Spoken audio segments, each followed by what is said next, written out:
Okay, hi, this is the writing intensive video tutorial for learning how to write a results section of a technical lab report. I'm just going to take you through some of the materials so that you understand the resources that are available to you. This video is not meant to be a complete lecture on teaching you how to write, but just a video to introduce you to the resources available which you are responsible for going through yourself.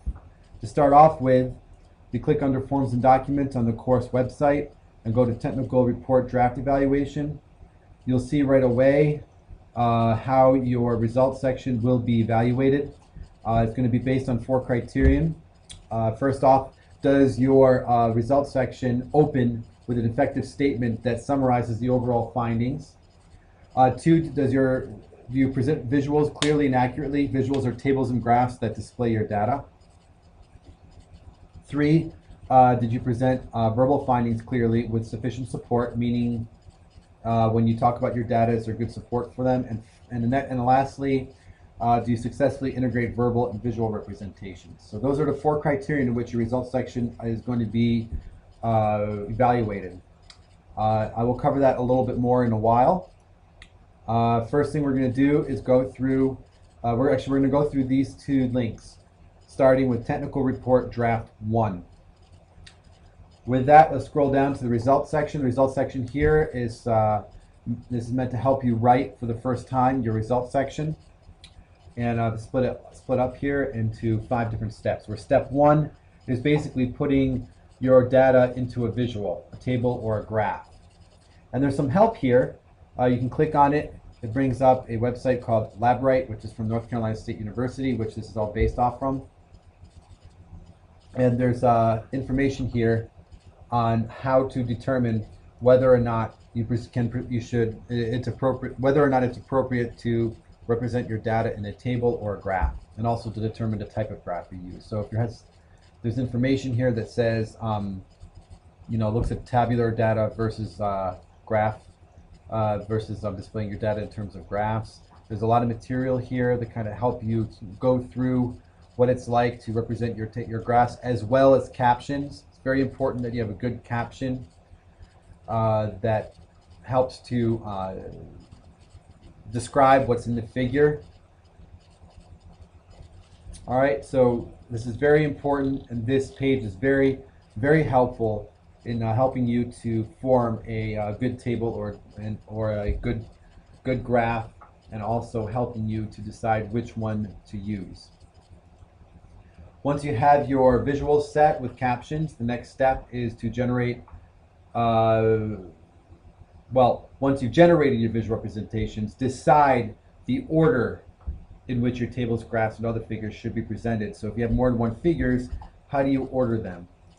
And again, there's some help here that looks at ways of organizing your visuals. So there's 3 different ways you can look at: chronological order, order of importance, or order of generality. And you can read through this to get more information about what that is.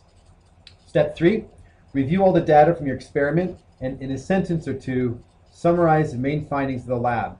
This will be the opening sentence of your results section. So go here, you have here the opening sentence of your results section. It summarizes all your overall findings. There's some information here about how that should look or how it should be worded. So again, go to here for help on that. Step 4, in separate paragraphs, summarize the findings in each of your visuals, tables, graphs, or other figures. First, state the overall relationship or interaction among the variables that each visual represents, and then include any specific details from the visual that are important for understanding the results. Then refer to your tables, graphs, or other figures as figure or table 1, 2, 3, etc. Again, more help here on what that looks like. Again, it's really important that you have 1 paragraph for each figure explaining what's in the figure and presenting the data to the reader. And then step 5 is to complete the results by placing all the elements you've written in proper order. 1, the sentence summarizing the overall data for the lab. 2, the paragraphs or word descriptions for each visual, arranged in the order the visuals are presented. And then the third thing would be having all of your graphs set up. And again, step 5, you'll see here how it's laid out for you. Okay, if you want some more help, again, if you go to Forms and Documents, there is a technical report example. Click on that. You can actually scroll down to the results section here, and you'll see that there's an opening sentence summarizing the data. There's a paragraph for each figure, followed by each figure. And then some notes down at the end of the results section in the example, giving some highlights about important things that you should keep an eye on when writing. So on top of that, so there's technical report draft 1, that page, forms and documents to get to the technical report example. And then if you look under technical report draft 2, there's a whole other page about some information that you would use later on when you're writing your second draft live report. What this is that when you finish actually writing your results section, you can turn back to this link, scroll down to results, and what I have here is a bullet point indicating each criterion in which I am going to grade that section, and some text here, some information that will help you to maybe to improve upon it.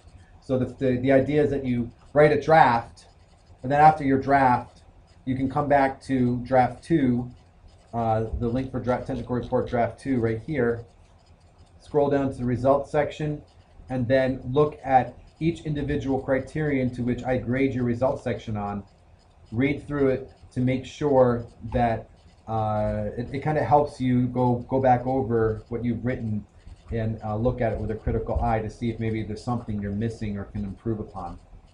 Okay, so that's it. Again, this is just meant to take you through the resources available to you. Again, the steps are technical report draft 1. Go ahead and write up your results section according to the instructions under technical report draft 1. Then go ahead and while you're doing it, you can read over as an example the technical report example under form documents. You look in the results section of that technical report. And then once you actually write it up, if you want to go back to go through your draft and see if there's things to improve upon, technical report draft 2 here has bullet points that indicate the criterion to which it is graded on, and then ways you can improve upon it. Okay, that's it for this video, and I wish you all the best in writing your results section.